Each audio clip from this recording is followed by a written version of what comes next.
contrato. Ellos me iban a proporcionar las líneas. 3 semanas antes de la inauguración me llamó el gerente: Manuel, no vamos a poder cumplir el contrato. Pero ¿cómo no? Me dijo: tengo instrucciones superiores de no cumplirlo. Está este concepto del síndrome del impostor. Hay muchos emprendedores que quieren partir algo y dicen, pero ¿y qué voy a saber yo de eso? ¿Cómo lo hizo en su caso? Cuando nos encontramos con este problema, yo dije: ya, construyamos nosotros redes acá en el centro. Transformar algo que era un mal servicio en ver una oportunidad. Construimos la primera red de ductos subterráneos en el centro de Santiago, que fue el inicio de la empresa Teleducto. No solo su visión era diferente, sino que estaba dispuesto a respaldarla tomando un riesgo muy grande de endeudarse para respaldar esa visión. Podía ser una buena idea publicar un boletín que saliera todos los días con las tasas de interés de los 40 o 50 bancos y financieras que había. Mandé 100 cartas y me llegaron 40 sobres de vuelta con el cupón lleno y con un cheque a nombre de Publicaciones Índice. Cuando usted recibe esos 40 sobres de vuelta, ¿qué sintió? ¿Sintió, wow, aquí hay una idea? ¿Sintió vértigo de no tengo armado nada?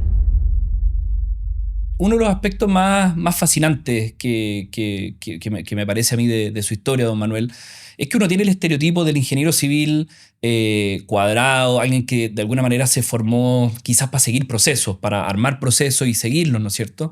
Pero cuando yo leo la historia de Publicaciones Índice, tuvo poco de proceso, tuvo algo muy que me parece que es lo interesante de haber tenido una idea y haberla testeado primero. No sé si me puede contar la historia de cómo nace Publicaciones Índice. En realidad los ingenieros tenemos fama de ser cuadrados, y hay algunos que lo son, digamos, pero al final lo que uno queda de la universidad es la estructura que le permite ordenar y resolver los problemas en forma consecutiva, digamos, de manera de que uno no se confunda. Como yo le digo a los ingenieros jóvenes que llegan acá, algún día van a tener muchos problemas, así que tempranito escriben una lista con todos los temas que tienen que y los van resolviendo uno por uno, pero hasta que no lo resuelvan no pasan al segundo, de manera que se concentren en uno a la vez, digamos. Perfecto. Que es una recomendación válida para cualquiera, digamos, porque uno de repente está confuso con todos los temas que tiene que resolver. Hay que hacerlo ordenado. Bueno, lo de Publicaciones Índice fue una buena idea, como digo. En esa época la situación financiera no era muy buena, estamos hablando de 1976, y las tasas de interés mensuales eran 20%. Imagínense, hoy día es como imposible pensar, era 20% de captación y colocación. Entonces se me ocurrió que podía ser una buena idea publicar un boletín que saliera todos los días con las tasas de interés de los 40 o 50 bancos y financieras que había. Entonces hice un boletín de muestra a máquina. En esa época no había informática todavía. Y después a mimeógrafo, que el mimeógrafo para mucho es desconocido, hice 100 copias y escribí una carta convincente, como se mostrará, a los potenciales clientes, que eran empresas, bancos, ofreciéndoles este boletín, que se suscribieran, que iba a salir todos los días, qué sé yo, con un cupón. Qué genial. Mandé el boletín todavía no existía. O sea, no solo no existía el boletín. Bueno, mandé 100 cartas y me llegaron unos 40 sobres de vuelta con el cupón lleno y con un cheque a nombre de Publicaciones Índice. Sociedad que no existía porque yo no tenía nada. El único fue la idea y lo que hice de muestra. Pero con un abogado amigo constituimos la sociedad, se hicieron las escrituras, pedimos el RUT, declaración inicial de actividad, factura, todo lo que normalmente se requiere para hacer una empresa. Y esto fue en febrero del año 76, y el 1 de abril partió el boletín de Publicaciones Índice, que se repartía diariamente a mano porque todos los clientes están en el centro, así que era bastante fácil. Y la data se captaba también por a mano, teléfono, caminando. se llamaba, claro. No, más bien por teléfono. Era una combinación, pero mucho por teléfono. Y y funcionó bien. Qué genial. El boletín tuvo éxito, me permitió comprar mi primera casa, que me costó 8 millones de pesos, Uf, el equivalente a $18,000, ¿no? O sea, bastante barato en términos actuales. Una casa en la Villa El Dorado, donde nacieron los 7 hijos, no los 7, pues ya tenía 2 en esa época. ya. Pero en todo caso, Publicación Índices tuvo una buena circulación y funcionó hasta que llegó la informática. Y el Don año, Manuel, perdone que lo interrumpa, pero cuando usted recibe esos 40, 50 sobres de vuelta con el cupón y el cheque, ¿qué sintió? ¿Sintió, wow, aquí hay una idea? ¿Sintió vértigo de no tengo armado nada? no, hace demasiados años debe haber dado cara de felicidad de haber puesto. Ya. Porque igual le comentaba, porque después siguieron llegando más suscripciones, así que a la Verónica, mi señora, al llegar la tarde le decía, llegaron 4 más, llegaron 2 más, y que la verdad es que era bienvenido, digamos, ¿no? Claro. No era, así que fue una idea, y eso fue Publicaciones Índice, que como sociedad todavía existe, aunque no publica ningún boletín, pero yo tengo ahí empastado todos los números Ah, ¿en del boletín, serio? son Qué genial. era Parte de la una historia. hojita nomás, claro. Esa es la piedra fundacional al final del Sí, grupo pues GTD, o sea, parte de... partimos con eso. Qué increíble. Y después, pocos años después, 3 años después, en 1979, yo trabajaba en el Ministerio de Relaciones Exteriores en esa época y era director general de Relaciones Económicas, lo que hoy día es la Subsecretaría de Relaciones Económicas. Y yo renuncié en agosto del año 79.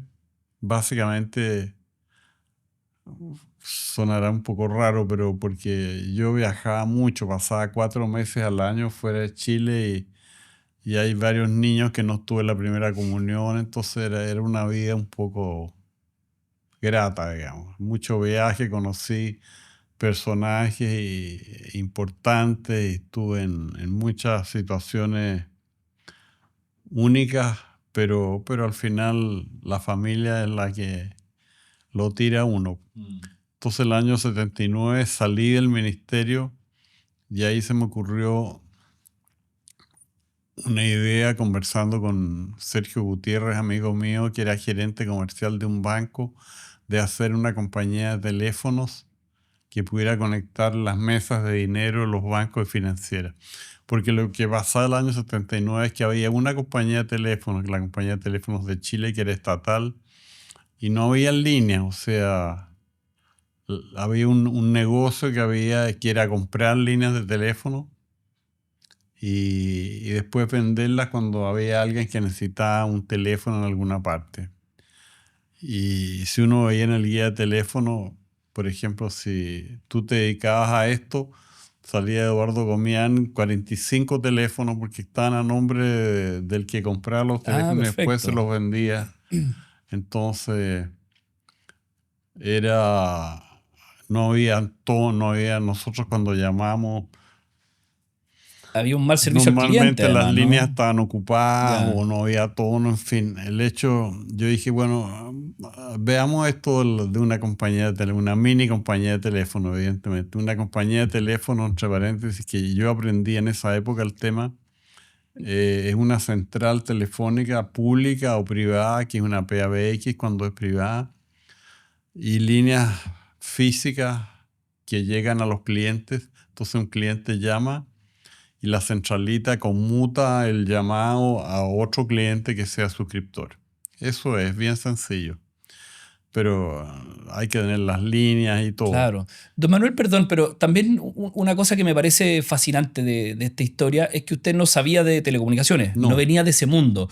Hoy día a eso se le ha puesto un nombre que es, no a eso en realidad, sino que está este concepto del síndrome del impostor. Hay muchos emprendedores que quieren partir a algo y dicen, pero ¿y qué voy a saber yo de eso? ¿O por qué puedo hablar yo de se puede ciertos temas? aprender. Se puede aprender. ¿Cómo lo hizo en su caso? En mi caso, eh, Don Mario Raúl Domínguez era gerente técnico de la compañía de teléfonos de Chile. Y a través de un amigo llegué a él y él fue mi profesor. Él Genial. todavía sigue trabajando acá, ya de tener más de 90 años, pero entonces él me dijo, ¿qué es lo que quiere una compañía de teléfono? Y me dijo, tienes que pedir una cotización a 6 u 8 proveedores de centrales PABX con estas especificaciones. Y bueno, hice lo que él me pidió y me llegaron 8 propuestas que él mismo las revisó y me dijo, estas dos son las que vale la pena negociar. Ya. Llegamos a un acuerdo que la centralita valía $50,000.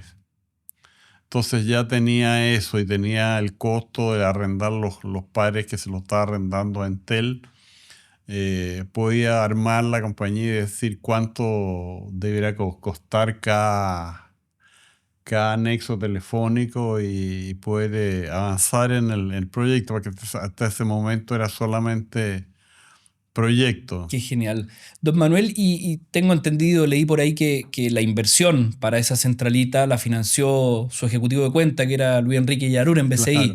Le quería preguntar cómo de alguna manera uno puede convencer a alguien de que corre ese riesgo. O sea, era un Bueno, financiamiento, pero nosotros somos muy amigos con Luis Enrique, así que nos tenemos confianza mutua. Yo fui director del banco unos 10 años, pero no en esa no en época, esa época. empecé, claro. Bueno, y Luis Enrique es buena persona y yo también, así que al final uno en los bancos le presta la plata a las personas, no a las empresas. O sea, Copec puede pedir plata, pero al final se la prestan a Roberto Angelini, digamos. Entonces, si la persona que está detrás es una persona honorable, los bancos siempre le van a prestar. En este caso, Luis Enrique siempre dice, cuando le preguntan qué fue la mayor irresponsabilidad de su vida, a él me prestado $50,000 sin garantía, porque fue así nomás. Increíble. Entonces, cuando ya escribí otra carta convincente a los potenciales clientes, contándoles de que era esta sociedad que se llamaba Comunicaciones Capítulo. Por mi afición a la lectura, el primero fue Índice, después Capítulo. Genial. Y mandé la carta, pero no me iban a llegar cupones. Esto era un poco más complicado que cupones. Y tenía que tener 15 suscriptores para que valiera la pena que hablaran entre ellos. Sí, Que eran principalmente bancos, ¿no? banco y financiera. Ya, que también son actores, digamos, sobre todo por temas de seguridad difíciles de convencer, así que Bueno, por esa eso carta tiene que haber sido bien los convincente. primeros 5 fueron fáciles porque Ya, algunos amigos uno tiene, los segundos 5 un poco más difíciles, los últimos 5 para llegar a los 15 estuve los más 3 difíciles. meses con maletín recorriendo gerentes generales y gerentes de operaciones que eran escépticos. La primera pregunta era ¿cómo nos garantizas de que no vas a escuchar las conversaciones? No sé si ustedes han oído alguna vez las conversaciones en las mesas de dineros, pero la verdad es que no hay nada que escuchar. Y los teléfonos básicamente sirven para decir conforme, estoy de acuerdo, a cerrar la operación. Entonces me costaron los últimos 3 meses de paciencia y finalmente el Banco de Chile se anotó y con lo cual ya empezó a funcionar y partimos también el 1 de abril, pero el año 80, con Comunicaciones Capítulo, que todavía funciona, tiene una guía de teléfono y hoy día en los bancos los teléfonos de Capítulo son bien conocidos, digamos. Así que, Qué notable. Y en esa época partió arrendando las líneas, ¿no? bueno, en esa época, y esto es para no, te cuento, digamos, pero seguramente no va a ser lo más astuto ponerlo. Yo tenía un contrato con Entel, ellos me iban a proporcionar las líneas. Yo había elegido este edificio, arrendamos una oficina porque había bastante red cercana. Y como 3 semanas antes de la inauguración, me llamó el gerente comercial de Entel y me dijo, Manuel, no va a poder cumplir el contrato. Pero ¿cómo no? Me dijo, tengo instrucciones superiores de no cumplirlo. Nunca supe el motivo. Me reuní con el gerente general, que era un coronel en retiro, no entró No más bala. explicaciones. Y de nuevo Mario Raúl Domínguez, aunque ya no estaba de gerente técnico, consiguió que CTC me arrendara las líneas físicas. Y con ese apoyo pudimos partir el 1 de abril del año 1980. Ahora ya ahí partió Comunicaciones Capítulo. Y eso fue el primer impulso de telecomunicaciones. Qué increíble. Ahora resultó que después de una semana de trabajo, resulta que cada vez que se caía una línea física, porque eso le pasa a CTC, se demoraba 15 días en arreglarla, y lo cual para un sistema de mesas de dinero no servía. Claro. Entonces me acuerdo, estaba en este mismo edificio, en otra oficina, y de pura indignación nosotros, salté una parte. Para hacer todo esto requeríamos una concesión de telecomunicaciones y la ley de telecomunicaciones no consideraba una empresa privada, nada. Pero yo tuve, que ya falleció, un abogado amigo que trabajaba en la Subtel. Entonces me dijo, yo te ayudo, me dijo, y él redactó una solicitud pidiendo una concesión para dar este servicio. Y después él mismo, yo creo que fue él mismo el que calificó la solicitud, pero el hecho es que nos dieron la concesión para darle servicio a 15 clientes, 15 bancos que tenía que ser con nombre. Cada vez que aumentaba uno había que modificar la concesión, y además nos da permiso para atender líneas subterráneas y aéreas para dar los servicios. Entonces, cuando nos encontramos con este problema de los 15 días de demora en arreglar las líneas, yo dije, ya, construyamos nosotros redes acá en el centro. Partimos, me acuerdo, por Moneda hasta Bandera y después Bandera hasta Agustina, y nos dedicamos a canalizar, aprovechando la concesión que teníamos por la vereda. Ahí está la canalización más antigua. Atravesamos el Paseo Humada, que en ese momento lo estaban remodelando, así que no había que romper nada. Aprovechamos la zanja que había y construimos la primera red de ductos subterráneos en el centro de Santiago, que fue el inicio de la empresa Teleductos. Bueno, y ahí pudimos atendernos nosotros mismos, porque era para los clientes de capítulo. La mayoría de los clientes los pudimos atender a través de esa red, y algunos aéreos y otros seguimos con CTC. Qué notable la determinación de transformar algo que era un mal servicio en ver una oportunidad y decidir también Sí, cablear pero de directamente. repente hay que arriesgarse un poco en estas cosas. Nosotros en realidad no teníamos mucho capital, así que canalizar cuesta plata, o sea, Claro. no es. Y ahí el que era gerente de operaciones fue Mario Raúl Domínguez nuevamente. Él fue el que dirigía toda esta hora, como él tenía la experiencia CTC, porque yo no tenía cero experiencia en canalizaciones y en todo eso, pero después ya fui aprendiendo. Al pasar la semana, nos encontramos que algún banco, creo que el primero fue el Banco Santiago, nos pidió, podemos conectar la casa matriz con alguna sucursal nuestra, porque necesitamos transmitir información. Entonces, a nosotros los ductos habíamos puesto cable multipar de cobre. Que era el estándar en la época, ¿no? Claro, era lo que había. Entonces, le dimos servicio a un cliente banco, un enlace 64 kilobits, que ustedes ni saben lo que es 64 kilobits, digamos.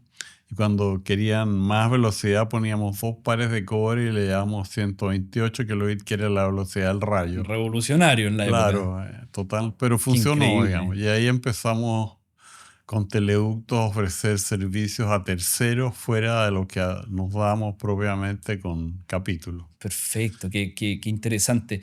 Y don Manuel, eso un poco le da tiraje a Teleducto durante los 80, ¿no es cierto? Pero también a principios de los 90, ustedes hacen una apuesta por la fibra óptica cuando la fibra óptica no era el estándar, no, No, era la una fibra óptica tecnología... cuando empezó en el mundo era para larga distancia. Entre ciudades se ponía fibra óptica, pero Ya, metropolitana no había en ninguna parte. Así que en eso fuimos pioneros en el año 80. Yo ya salí del gobierno, fue el cambio, salió el gobierno militar y llegó el nuevo gobierno. Y bueno, y yo claro, ya en el ministerio no tenía mucho que hacer ahí, así que volví a la empresa como gerente de desarrollo. Entonces ahí vi el tema de fibra óptica, fui a visitar varios fabricantes y al final contratamos con una empresa que se llamaba Superior Cable, el suministro de fibra para básicamente el centro de Santiago y además el entrenamiento de nuestro personal, porque nadie tenía idea de cómo operar la fibra. Y nos costó ese proyecto inicial $300,000. wow. Todavía me acuerdo yo de las cifras importantes se construyó usando los mismos ductos, porque normalmente uno cuando canaliza pone 4 ductos, así que teníamos uno con cable multipar de cobre y Perfecto. habían 3 vacíos. Entonces ahí tiramos fibra y empezamos a dar servicio. Nuestros primeros clientes fue, aunque parezca raro, el Poder Judicial y el Cuerpo Carabineros, que nos pidieron enlaces de 10 megas o enlaces de 1 que son 2 megabits.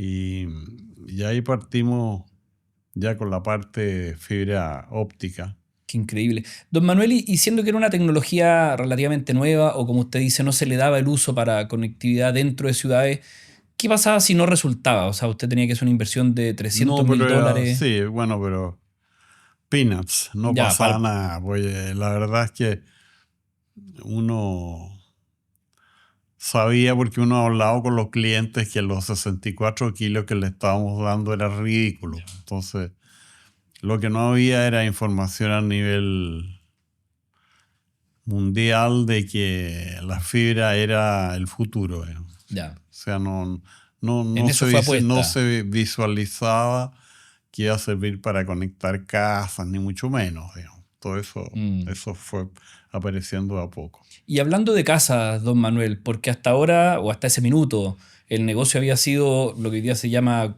popularmente B2B, ¿no es cierto? Usted le proveía servicio a Sí. empresas. Pero a mediados de los 2000 o principios de los 2000 aparece una oportunidad con Manquehue de comprar esa compañía, ¿no es cierto? Y Y poder entrar al negocio residencial. ahí sí que nos tiramos. Pero antes hay otra cosa más que para mí fue más fundamental. Yo tenía 3 socios, uno de los cuales era Mario Raúl Domínguez, y ellos hicieron un informe, por ahí lo tengo, para demostrar que la competencia de CTC, Entel, nos iba a sacar del mercado y que la única solución era vender a alguien. Ya. Un Se les- informe interno. Mm. Que se lo muestro a los niños para que vean cómo se puede equivocar la gente por muy bien redactado que estén los informes. Entonces me acuerdo que le dije a Sergio, que era mi socio principal, Sergio Gutiérrez, ya yo compro, les dije. Y ahí sí que me tiré a la piscina. Porque se endeudó para Porque comprar, ¿o no? la empresa en ese momento tenía más o menos una utilidad de $1 millón al año. Y yo tuve que endeudarme en $18 millones, que era una Wow. fortuna en esa época y ahora también, para poder comprarle la parte a mis socios. Increíble. La compañía valía como 35 millones y eso valía la parte de ellos. Y me endeudé, los bancos, 5 bancos me prestaron la plata. BCI entre ellos, me imagino, Sí, Henry naturalmente el Yarur. BCI. Y hubo uno que no me acuerdo que en el último minuto se arrepintió. Pero bueno, por ahí apareció otro y fue un crédito a 5 años que finalmente lo pude pagar, y nosotros tomamos en ese momento un socio que fue CBC, o sea, que era la filial de inversiones del banco, el Citibank. Ya. Entonces ellos nos compraron el 15% y, de la empresa y nombraron un director y somos muy amigos con los que ya después ellos vendieron y nosotros les compramos de vuelta. Pero con esa plata que me pagaron pude pagar el crédito, en fin, salir adelante. Don Manuel, perdón, pero tengo que reparar en esto. O sea, trato de ponerme en esa situación. Si yo tengo a dos socios que... si tengo a mis principales socios, digamos, redactando un buen informe para decir, mira, el futuro de la empresa o la visión que tenían era que, dada la competitividad en el mercado, no nos queda otra que vender. Necesito si me puede compartir parte de esa decisión, porque no solo su visión era diferente, sino que estaba dispuesto a respaldarla tomando un riesgo muy grande de endeudarse para respaldar esa visión. Bueno, la empresa la fundé yo y yo no creía eso. Como yo era el gerente general, había pasado a ser gerente general unos 2 o 3 años antes, yo estaba muy inmerso en el mercado, conocía a los clientes y veía las perspectivas de crecimiento que había en el sector. Así que la verdad es que Pero al podría final no haber dije, resultado. es lo que hago. Yo dije, es lo que yo hago, así que tengo que Ya. seguir haciéndolo. ¿Tenía algún plan B si su visión no se cumplía? No, bueno, yo nunca he tenido ningún problema. Siempre le digo a los niños, si el día de mañana tengo que trabajar de ascensorista, lo hago, no me Ya. importa. Pero bueno, el plan B sí, porque en fin, después de tantos años, yo tenía bastante amistad y me habían ofrecido, de hecho, algunos cargos importantes en empresas privadas que yo, por seguir con teleductos, no los había aceptado, pero tenía la opción eventual de emplearme en alguna parte. Ya. Pero igual una jugada tremenda. Sí, pero al final resultó bien. Resultó bien y mis ex socios, que de los cuales sigo siendo muy amigo, han sido siempre, nunca me han felicitado, siempre me han felicitado, nunca se equivocaron nomás. Pues. Claro. Yo obviamente no les digo eso, pero lo tienen claro. Y después que yo compré el 100%, hicimos una compañía de teléfono, Telesat, una compañía de internet, internet, después una de larga distancia, que en una época fue un negocio muy, muy atractivo y que hoy día obviamente no existe. Ahora, el año, como tú decías, el año como el 2005. 2005, a Manquehue Net, que era la empresa propiedad de los Rabat, le empezó a ir mal, que tomaron decisiones erróneas, invirtieron mucho sin necesidad y al final se endeudaron y la pusieron a la venta. De hecho, nosotros la compramos, que ese fue un paso también un poco irresponsable, con un pasivo de $100 millones. La empresa tenía pasivo por 100 millones. Bueno, y está en una situación tal que nosotros la recibimos un 30 de agosto del año 2005, tiene que haber sido, y el 1 de septiembre tuvimos que pedir un crédito de 2.000 millones en el Vice para pagar los sueldos y algunas facturas atrasadas. O sea, estaba muy mal. Wow. Ese es otro caso de estudio, digamos, pero que fue más que nada por poca información de los propietarios que no sabían el tema de telecomunicaciones, y ahí se produce que pasa en todas las empresas que dependen de los gerentes. Entonces el gerente le dice, hay que comprar esto que vale 10 millones y así se dan y pasan cualquier actividad. O sea, mi recomendación a los jóvenes que quieren desarrollar, métanse en algo que conozcan, ¿no? Que pueden estudiarlo, saberlo. Pero es bueno que entonces aquí en la empresa yo no seré experto en telecomunicaciones, pero no me meten el dedo en la boca. O sea, yo tengo claro cuando las cosas son reales o... Don Manuel, y entrar a una compañía que estaba tan apalancada y que era un negocio que, si bien compartía Era nuevo para similitudes... nosotros, residencial. ¿El residencial era nuevo? Claro.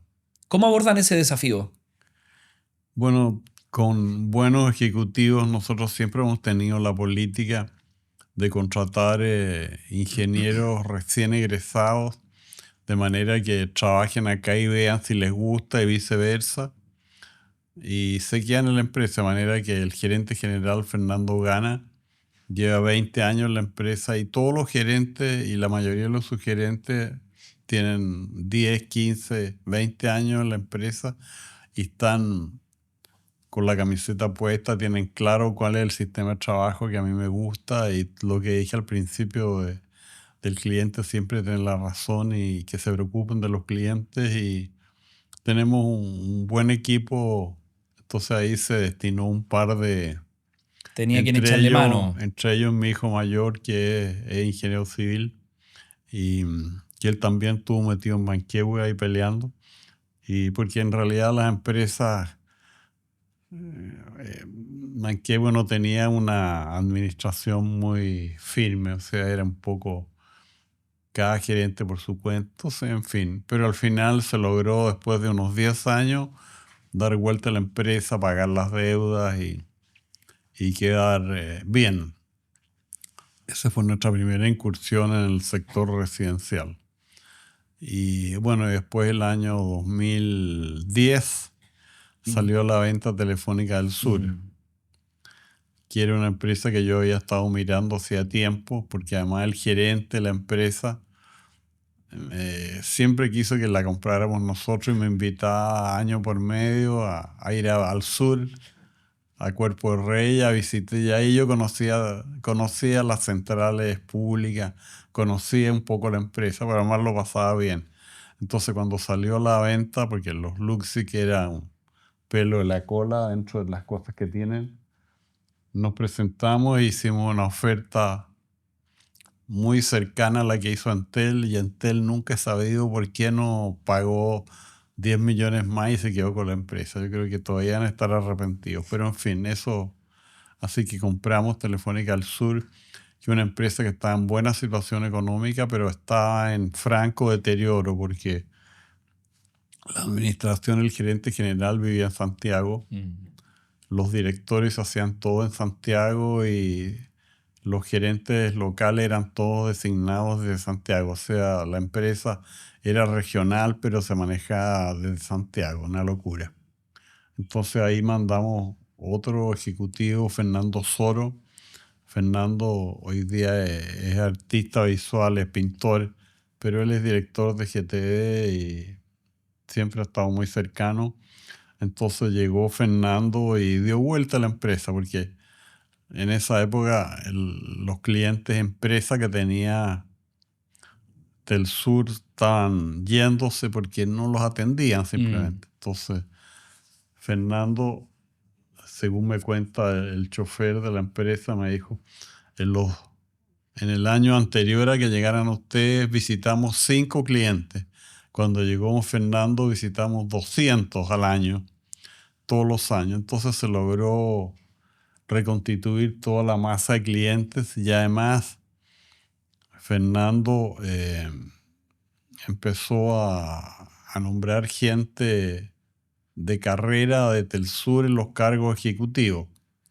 De manera que se creó una carrera profesional. Perfecto. Les dio tiraje a los Claro, equipos, y de hecho, generó una mística. después que Fernando se vino, el primer gerente fue Juan Carlos Valenzuela, que De carrera. era de carrera, pero una carrera medio especial porque él empezó trabajando en teleductos. Ya.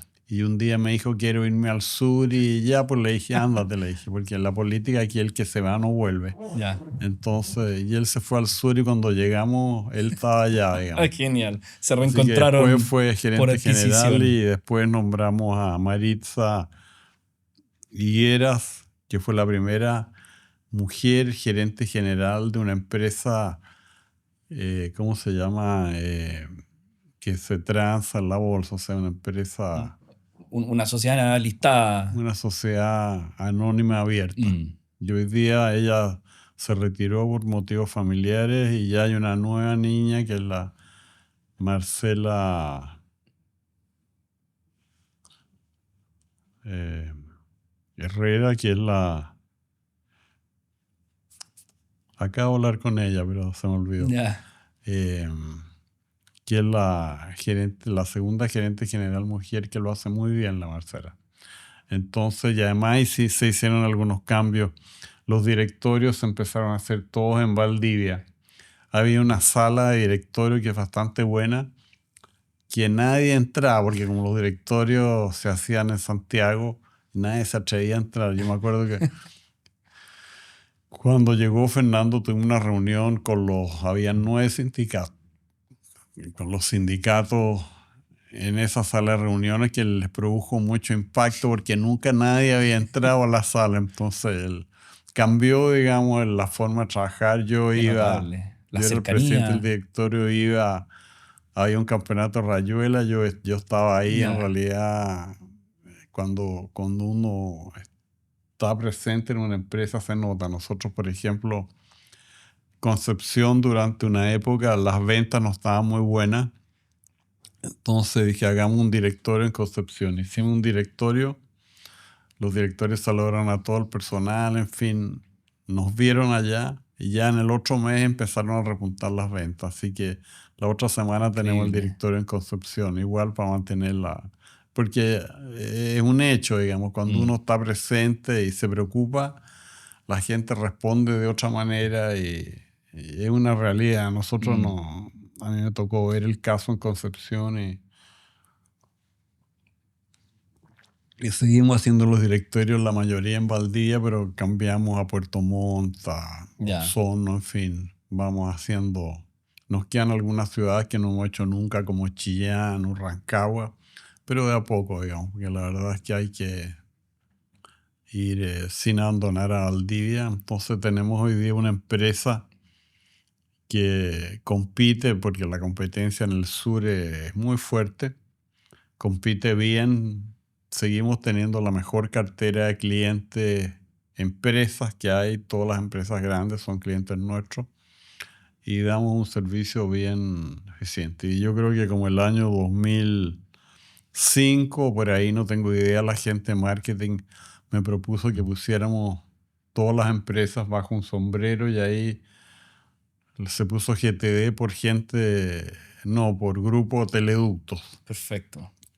Le pusimos grupo, que a mí no me gustaba porque sonaba muy fantasioso, porque Teleducto está ya registrado en las marcas de internet. Así que por eso, y quedó GTD y después otro de marketing dijo gente totalmente dispuesta y nos quedamos con el gente totalmente dispuesta, que es una buena, Excelente.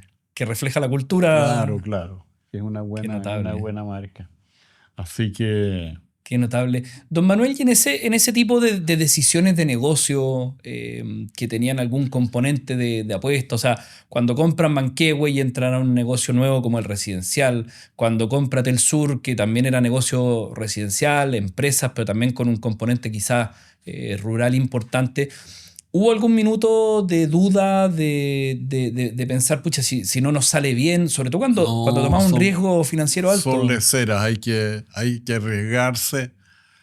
Yo les digo a los ingenieros, usen el ingenio que se supone que tienen y prefiero que se equivoquen por hacer algo que por no hacerlo, digamos. Así que es una empresa entretenida esta para trabajar si uno es ingeniero y es joven y entusiasta y tiene buenas ideas, porque puede aplicarlas, puede usarlas. Y de hecho, yo los reto si no es así, pues, digamos. De pronto me dicen, pucha, a mí se me habría ocurrido, ¿por qué no me dijiste? Le dije, entonces en realidad. No, me dicen, don Manuel, es que yo, por razones prácticas, cierro la puerta de mi oficina, pero yo no tengo ningún problema en conversar con nadie. Así que si alguien tiene una buena idea, que la traigan, ¿no? Pero en general, yo puedo salir, bueno, ya no soy gerente general, así que, eh, pero yo podía salir bueno, de hecho, cuando tuve mi problema cerebral, tuve fuera de servicio unos 2 meses, pero la empresa funcionó mejor todavía, digamos, ¿ya? O sea, yo tengo la tranquilidad que a los gerentes De hecho, incluso cuando yo salía, muy poco salía de vacaciones, que fue un grave error, que hay que salir de vacaciones, ¿eh? ¿Así? Sí, no, porque ¿Cuál es la importancia de las vacaciones? las Que es algo vaca- que también se ve mucho en bueno, porque fundadores nuevos que no toman. uno se agota y Mm, necesita las vacaciones. mm, Uno se preocupa más de que el auto esté bien que uno esté bien, digamos. mm, Hay que preocuparse de la salud, de dormir bien, de trabajar horarios razonables y tomar vacaciones, porque tenemos el problema no solo aquí, sino en la empresa, que la gente no toma vacaciones, lo que es ilegal. Así que de repente, una Los vez al año, la obligan. gerente personal trae una lista, tiene 80 días o no sé cuánto, bueno, ya eso ya no se acepta, pero a mí me pasó lo que me pasó, el infarto cerebral, que yo le decía a la neuróloga que me salvó la vida en la clínica alemana. Le dije, ¿por qué me pasó esto? Le dije, yo tengo buen estado físico, no he fumado en mi vida, no tomo prácticamente nada, llevo una vida ordenada. Entonces me hizo hacer, y te lo digo para que Mm. tú tienes como cuántos años. 36. Todavía estás joven, pero igual. eh, Me hizo hacer el test del sueño, que yo lo hallaba medio ridículo, porque de repente los sábados yo despertaba a las 11 y dije, ¿qué test del sueño? Pero me hicieron una noche, tiene que uno estar en la clínica, y descubrieron que despertaba 50 veces por hora con apnea. Te ubicas lo Wow. que es la apnea, ¿no?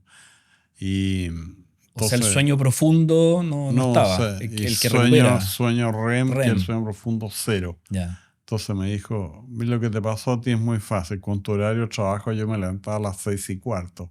No es que llegara aquí a esa hora, pero me levantaba muy temprano y hasta muy tarde. Me dijo, con tu horario de trabajo y sin dormir nada, te agarró la máquina. Mm, Entonces ahora la receta ya me dijo, puedes volver a trabajar mediodía. ya. O sea, yo almuerzo y a las 2 de la tarde me voy a mi casa. Ya. Tengo otras cosas que hacer, así que no hay problema. O sea, llevo una vida mucho, me cambió enormemente la vida, digamos, la receta. Y es válida para la gente que no se toma vacaciones. Yo no me tomaba vacaciones porque daba mal ejemplo, según yo, digamos. Entonces no podía. Y ahora no, pues ahora tomo las vacaciones en febrero, vacaciones escolares. Pues no sé si se Ya. acuerdan del colegio, que era el mes entero. Claro. Entonces yo tomo vacaciones escolares. Qué importante ese mensaje. Yo, bueno, me voy a hacer ese examen del sueño. Tengo dos niños chicos, la mayor de 5 años, el otro tiene 1 año y medio, así que mis sueños bien interrumpidos con visitas al baño, con cambio de pañales, con mamadera, lo que sea. Pero hay una concepción, creo que ha ido cambiando en el último No, tiempo. la gente se preocupa más del sueño. Sí, El tema es real. Yo duermo con una maquinita que me echa aire, no ya, oxígeno, aire, de manera que está toda la noche, perfecto. no hace ruido, digamos, de manera que cuando yo voy a hacer una apnea, la elimina, digamos. Entonces duermo a veces 5 horas porque marca la hora, pero duermo como Bien, tronco claro, recupera. y despierto bien, pues, sin dolor de cabeza, sin nada. Y esto no es por la edad, es un tema que hay que verlo en cada caso, pues. Y sobre todo pueden recomendárselo a los papás o qué sé yo, que todo el mundo toma el sueño un poco Uno piensa que lo puede recuperar y no es así. Más adelante dormiré, ya Claro. tendré tiempo y no, No, eso yo nunca noto la llega. diferencia, porque a mí me cambió la vida la maquinita Ya. y el bajar el ritmo de trabajo. Así que lo más exhaustivo que he hecho hoy día en la mañana es esta reunión. Y bueno, y la que tuve antes, digamos, pero esa era interna, así que no importa. Don Manuel, ¿podemos conversar de cruzar fronteras en algún minuto 2010 o Como inicios del siempre 2010? yo tengo un cuaderno que yo ponía las metas del año, siempre parecía ir al extranjero. O sea, era un anhelo de larga data. Claro, y de ahí me parece que fue el 2014, compramos una mini empresa en Colombia, que hoy día es GTE Colombia. 2 años después compramos en Perú y tenemos GTE Perú, que le va bastante bien a ambas empresas. No nos vamos a hacer ricos, pero nos va bien. Y de ahí hicimos, Entraron a Ecuador también. Sí, pero eso fue después. Ya, Después compré una empresa en en España. España. ¿Cómo fue eso? Porque ahí era un salto a otro continente. Bueno, pero es que fue muy...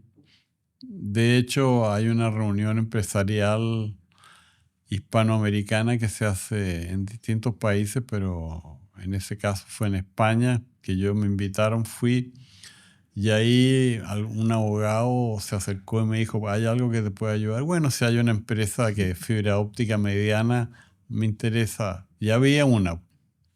Entonces llegó alguna información y aquí el ingeniero joven que fue muy retado, que estaba a cargo de la gerencia de estudio, vio esto, pero como no le llegó toda la información, lo dejó estar. Entonces, Ya. un año después hubo de nuevo la reunión. Entonces le pregunté al abogado amigo, oye, ¿esto seguirá activo todavía? Sí, me dijo, no hay problema. Entonces, como yo iba a Madrid, le dije, ¿puedes organizar en el hotel, en el lobby del hotel, una reunión con el dueño? Que voy a ir con Manuel José, a mi hijo mayor, y tú. Ya, pues nos juntamos. Llegó el dueño, Antonio Pastor, que en paz descanse, que murió el año pasado, con su hijo, que era el gerente general de la empresa, el abogado, y Manuel José y yo. Entonces, estas cosas la cuento porque es una anécdota, pero en realidad es entretenido. La familia Casanueva llegó a Chile como en 1750, originaria de un pueblito que se llama Portugalete, que está en la bahía de Bilbao. Entonces resultó que Antonio Pastor, el propietario, era de Bilbao. Entonces, y además por algún motivo, él era menor que yo, pero parecía a mi papá porque era un gordo con barba blanca, en fin. Entonces él se admiró mucho de cómo yo me mantenía en buen estado y, y además me dijo, yo he recibido ofertas de un fondo francés y un fondo inglés, pero en realidad a mí me interesa venderle a ustedes tal cual, porque es una empresa familiar y además porque somos vecinos, me dijo, con 200 años de diferencia, pero vecinos. Genial. Entonces le dije, a ver, espérame un minuto. Entonces me paré con Manuel José y le dije, la compramos, pero usted se queda acá, porque Manuel vivió en Francia muchos años y en ese momento estaba recién llegado y estaba en la duda, ¿se quedaba o no? Ya. Sí, ya me dijo, yo me hago cargo. Entonces volví a donde Antonio a la reunión y como ya estábamos un poco en confianza, le pregunté algo que no se pregunta, es ¿y cuánto quieres que te paguen por tu empresa? Porque nunca es así, como es al revés. Claro. Entonces me dijo un precio que era sustancialmente inferior al que yo pensaba que valía. Entonces le dije, ya, pues yo creo que podemos hacer negocio. Y le dije al abogado, redáctate algún acuerdo, alguna cosa. Pero resultó, hay un problema porque él tenía un plazo X por algunos compromisos financieros que eran como 10 días para llegar a un acuerdo. Entonces tuvimos que comprarla sin due diligence, que tú sabes que no es una cosa trivial. Mm. Me acuerdo que Alberto de Zanilla, que era mi yerno, estaba de gerente general, lo llamé a Alberto y le dije, vamos a comprar, vale tanto, sin due A ciega. diligence. Casi me dijo, pero suegro, me dijo, ¿cómo así hacer nomás? Porque yo, o sea, a mí me pareció una persona transparente, Antonio, y efectivamente nunca hubo ningún problema. Y después de tantos años uno como que reconoce a la gente que uno puede confiar. Entonces, no, y además no fue solo eso, sino que él además tenía un socio austríaco y tenía una opción durante una semana de comprarle las acciones en 1 millón de euros que él no tenía. Entonces tuvimos que anticiparle 1 millón de euros con la garantía de unas acciones que él todavía no había comprado. Fue harta Pura confianza, confianza. pura Increíble. confianza. Y ahí compramos la empresa que lo que tiene son redes de fibra óptica en las principales ciudades de España y arrienda fibra óptica oscura, que uno arrienda el cable sin los equipos que la iluminan a empresas operadoras grandes como Orange y otras que requieren anchos de banda muy importantes y prefieren ellos administrar sus redes. Así que, y de hecho, en España incluso construimos un cable submarino desde hasta el norte de África, a Ceuta, que es una provincia española. Qué notable. Así que construimos en Madrid una red que conecta a todos los 8 data centers en Madrid que no estaban conectados, porque la empresa tiene una tecnología que le permite pasar fibra óptica por las tuberías de agua potable y alcantarillado sin romper las veredas. O sea que Perfecto. Son cableados de menos impacto, más no, rápido. que en Europa no se puede romper nada. Nada, claro. Así que ahí partimos con GTD España. Notable. Y unos años después, Manuel José, que ya estaba en París, me dijo, llegó una oportunidad en Italia. Entonces, bueno, véala, pues le dije. Entonces la vio en Italia, en Perugia. Y compramos el 40% de la empresa y seguimos con el fundador, que es el que la administra, que yo acabo de estar allá en Italia. Que es una empresa que funciona bien, que tiene redes en varias regiones del norte, de redes de fibra y da servicio igual que lo que damos nosotros a empresas. Y ahora vamos a empezar allá con, ¿cómo se llama? Seguridad informática, que vamos a tener que buscar a alguien. Bueno, y después seguimos avanzando y nos metimos en lo que es tecnología e información, IT, como dicen. Comprando una empresa que se llama Intesis, que la absorbimos y que tenemos una buena área de TI. Eso, perdón, ¿en Europa o acá en Chile? No, es en Chile, básicamente. Chile. Ya, ¿y eso fue lo que abrió la puerta a entrar al negocio de los data centers? ¿Cómo sí, llegaron? Claro, eso, ahí partimos.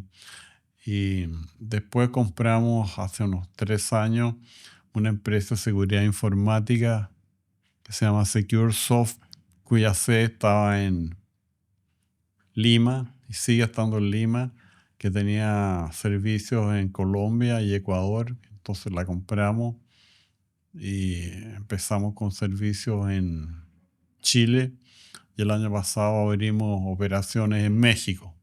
Perfecto. Y yo tengo previsto hacer lo mismo en España y en Italia, si podemos. Este es un rubro muy especializado. El de los data centers. Claro, y tenemos la seguridad informática. Así que tenemos que irnos a 2 o 3 países más. Pero bueno, ahora Manuel José volvió después de 6 o 7 años ¿En España? En Francia. En Francia. En Desde París. Francia veía Italia y España. Claro, sí. Y Le ahora queda lo sigue viendo mitad de igual, camino. pero tiene que ir desde acá. Claro. Pero tenemos que seguir en este rumbo de crecimiento y tenemos que No se puede parar. eventualmente ir a Estados Unidos, Canadá. Y no hay que quedarse quieto. Don Manuel, y el cable Prat, entiendo que... Fue una noche que no dormí tan bien y A ver, pensé cuénteme eso, por qué es favor. lo que podemos hacer. Dije, bueno, hagamos un cable submarino. Nosotros teníamos cable submarino entre Puerto Montt y Chaitén. Ya. Así que alguna experiencia teníamos. Entonces dije, bueno, se me ocurrió nomás, hagamos un cable entre Arica y Puerto Montt. Pero que requería una inversión como de $100 millones. Eso fue la inversión. Bueno, y todavía la estamos pagando. No, la verdad que eso le tocó a Alberto cuando era gerente y siempre allá una locura todas estas cosas porque él le tenía que pagar, pues sí, Claro. no es tan fácil. Yo decía, ya hagamos un cable y hay que hacerlo uno. Pero de repente, y fue una buena idea, nos ha permitido tener clientes como Amazon, Google y varios otros que requieren anchos de banda muy importantes y una seguridad mayor que la que se puede dar en forma terrestre. Y que es la base también para los data centers, ¿no? O sea, los data centers hoy día requieren poder mover la información. Claro, necesitan un ancho de banda muy importante. Entonces, y además los otros operadores telefónicos y nosotros también necesitamos respaldo. O sea, hay varias redes de fibra óptica terrestre a lo largo de Chile, pero de repente hay un incendio, un choque y se cae todo. Entonces tiene el respaldo submarino y viceversa, porque también se corta el cable submarino. Así que es una otra vía que se complementa con la vía terrestre y que nos permite dar buenos servicios. Don Manuel, déjeme preguntarle algo más como tipo proyecto país, dado que estamos conversando esto. A mí me pasa que cuando uno habla de la inteligencia artificial y todo lo que está ocurriendo en ese campo, pareciera ser que como Chile estamos súper lejanos de lo que está ocurriendo, es algo que se está llevando adelante desde Estados Unidos. Pero si uno lo mira desde otro ángulo, en Chile tenemos, por ejemplo, data centers, tenemos muy buena conectividad por estos cables submarinos, tenemos condiciones de enfriamiento, ¿no es cierto?, que son súper importantes para los data centers, tenemos buena tecnología, buena generación de energía, que también tienen un consumo súper alto. Si uno lo pensara como una especie de proyecto país, ¿hay algo que nos pueda convertir o algo que nos falte para convertirnos en un hub de data center para toda esta Bueno, revolución? primero cambiar el gobierno, porque la verdad es que todas las cosas naturales se dan, pero hay que administrarlas bien. Entonces, la verdad es que cuando uno ve todo lo que se demoran las empresas en conseguir los subpermisos para construir, digamos, no vamos a llegar a ninguna parte, ¿no es cierto?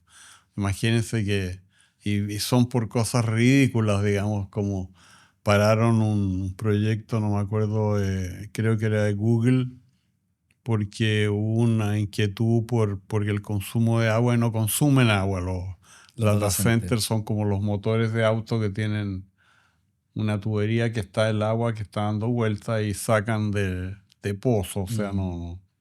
Pero separan los proyectos. Entonces No, eso se fue una requiere vergüenza. un poquito más de interés de parte de la autoridad de gobierno por aprobar y desarrollar todos estos proyectos que se pueden hacer, a pesar de que la energía en Chile es cara. Siempre se puede bajar si algún día logran construir el cable desde el norte que traiga Claro. la energía que hoy día se bota, porque no hay suficiente consumo. Pero ¿cuánto se irá a demorar ese cable?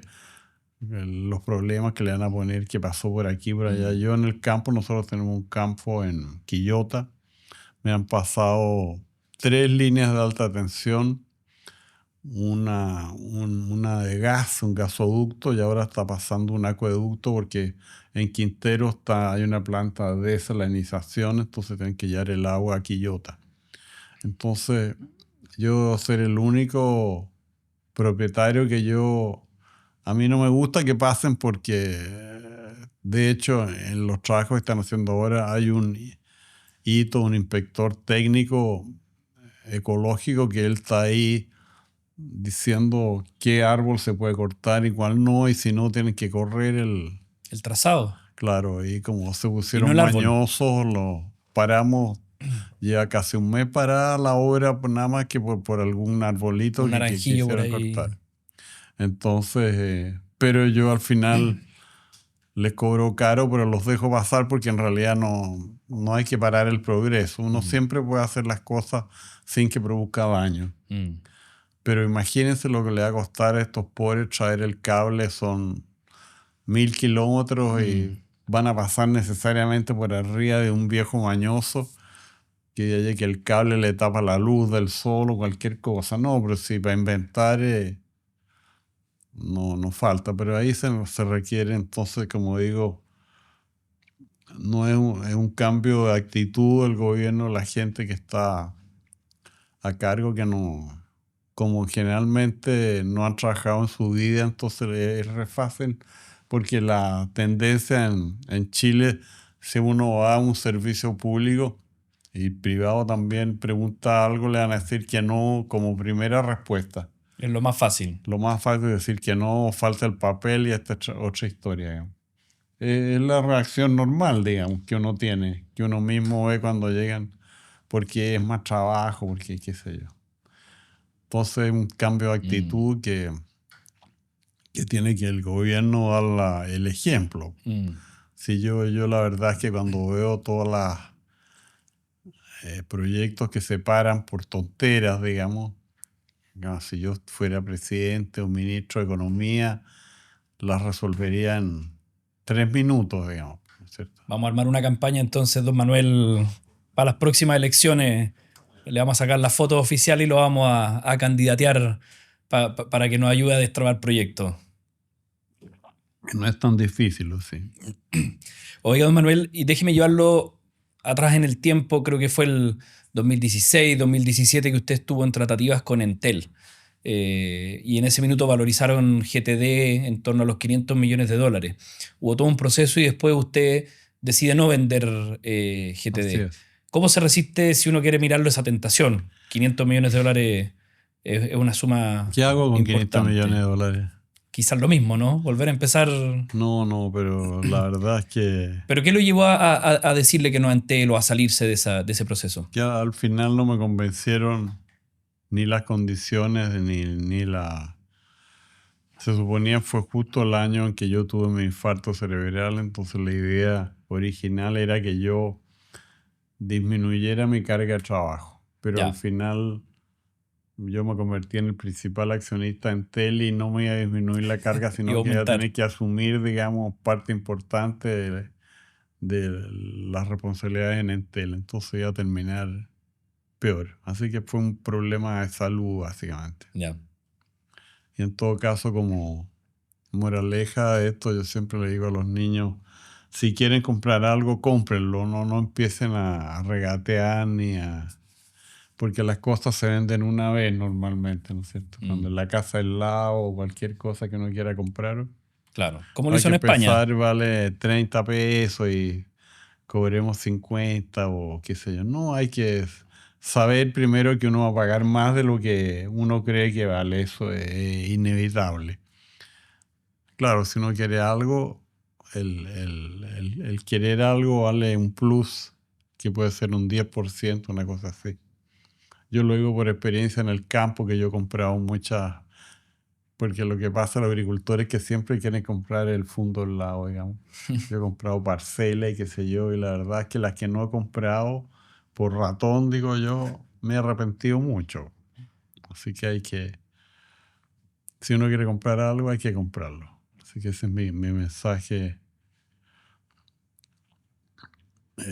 y que lo he puesto en práctica, digamos, que me ha salido caro, pero al final he hecho lo que quería.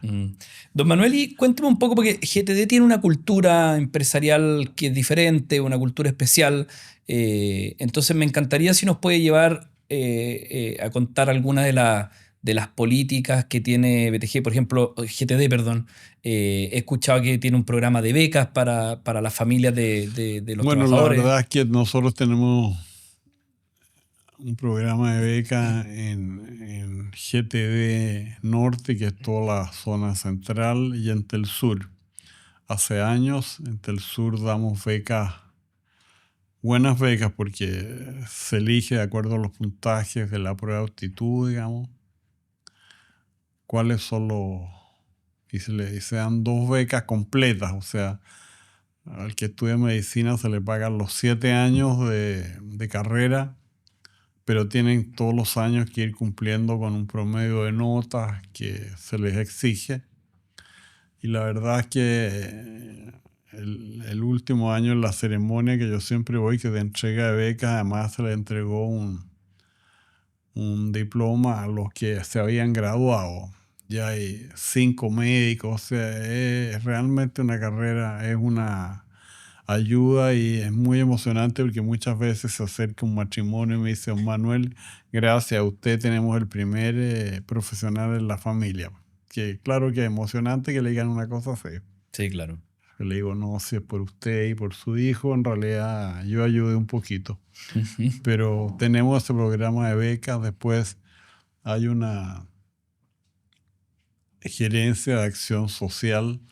Nosotros hacemos las donaciones, depende del monto de las ventas. Nosotros todos los años hacemos donaciones desde el Hogar de Cristo, Fundación Las Rosas y una infinidad de instituciones.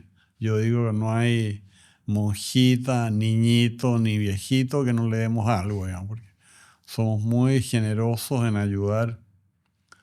De hecho, una de mis hijas, la que sigue, la Teresita, no, ¿cómo se llama? De la Maidita, la María Teresa, ella es la directora de Acción Social. Entonces a ella le toca calificar porque llega mucha solicitud, entonces hay que ver cuál es el respaldo, si es en serio y al final del año hay que ver en qué se gastó la plata.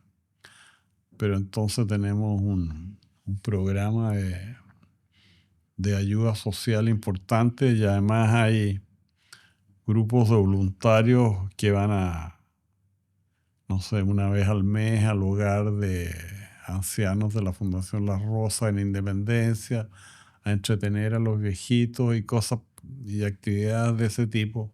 Perfecto. Don Manuel, y hablábamos hace un rato de Fernando Gana, el actual gerente general, que hizo carrera en GTD y que en general los ejecutivos tienen una vida bastante longeva acá. Sí. ¿Cómo se recluta bien? ¿Cómo se llega al talento que quiere hacer carrera en una empresa y que quiere crecer junto con la empresa? Yo diría que bastante por referencia, porque, en fin, conocen al alumno, además buscan en la universidad, el gerente de personas trata de conectarse con todas las universidades a buscar buenos alumnos. Hacemos bastantes prácticas de vacaciones, así que muchos que se quedan. Pero tenemos también en el nivel ya técnico estos liceos duales que se llaman, ¿no es cierto?, que trabajan 3 días acá y 2 días van a clase en el liceo, en la escuela donde estén. Entonces, los mejores al final los contratamos.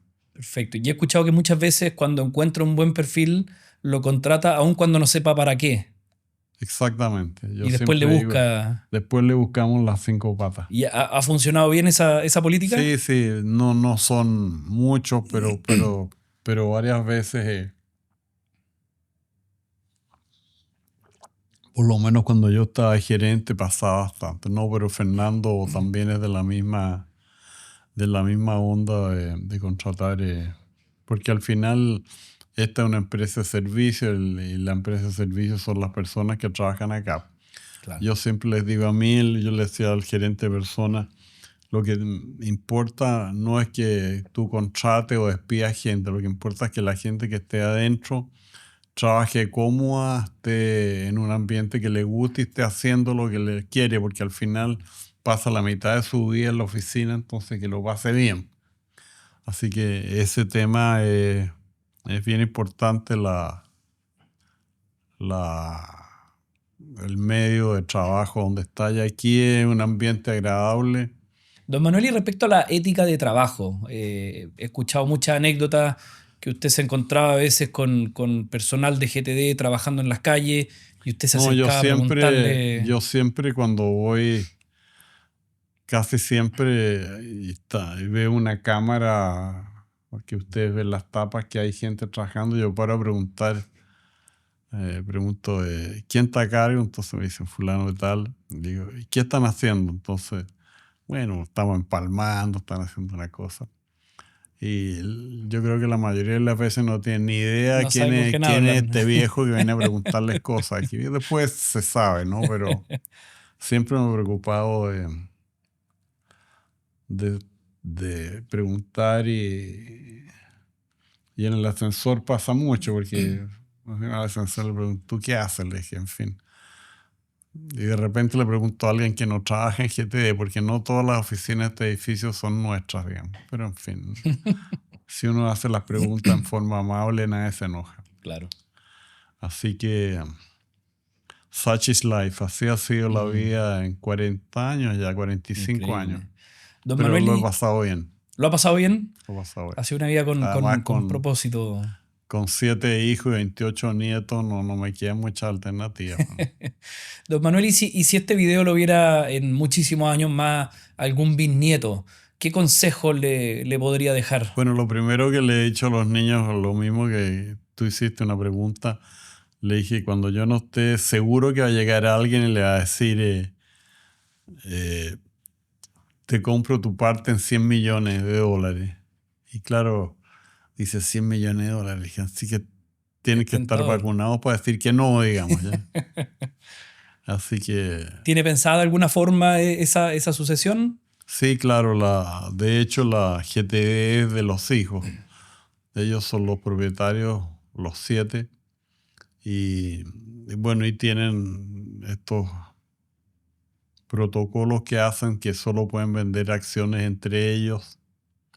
Y hay algunas restricciones para entrar a trabajar, tienen que ser profesionales y con experiencia afuera, digamos, y bueno, y son como normas más o menos habituales, pero aquí no se entra Manuel José, que eventualmente reemplazar el de llevar 20 años y partió tirando cables, así que tiene la ventaja que conoce a todos los supervisores y es amigo de ellos, pues se Mm, tratan de tú.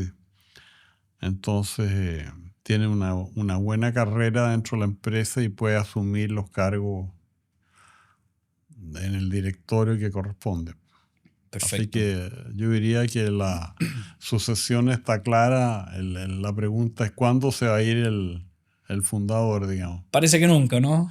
No, nunca no, pero es que uno tiene que hacer algo, porque si Sí, no claro. está, dicen que uno muere si no, y así ya más yo me entretengo en la empresa. En una conversación que tuvimos con Carlos Alberto Cartoni, él decía eso, o sea, no, para él la jubilación no existe.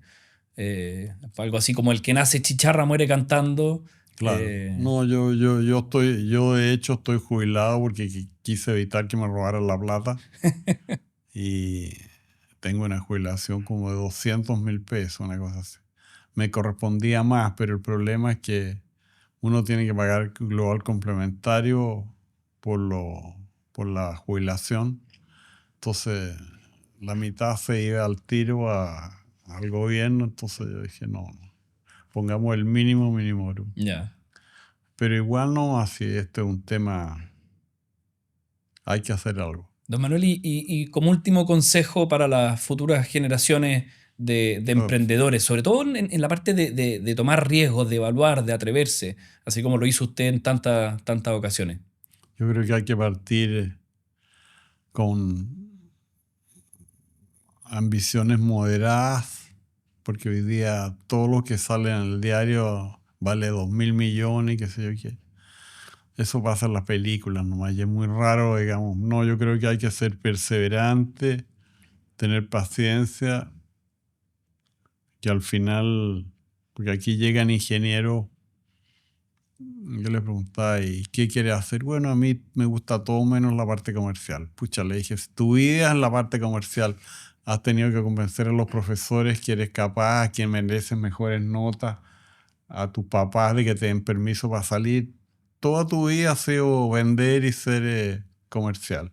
Así que aquí vas a tener que hacer de todo, digamos, si tú crees que... Así que es un error pensar que... Y todo eso requiere paciencia y tener, yo diría, perseverancia, porque al final, entre paciencia y perseverancia, las cosas salen. Si uno insiste suficiente, algo lo va a conseguir. Es Perfecto. verdad. Don Manuel, muchísimas gracias por De su nada, tiempo y pues, Eduardo. compartir sus lecciones.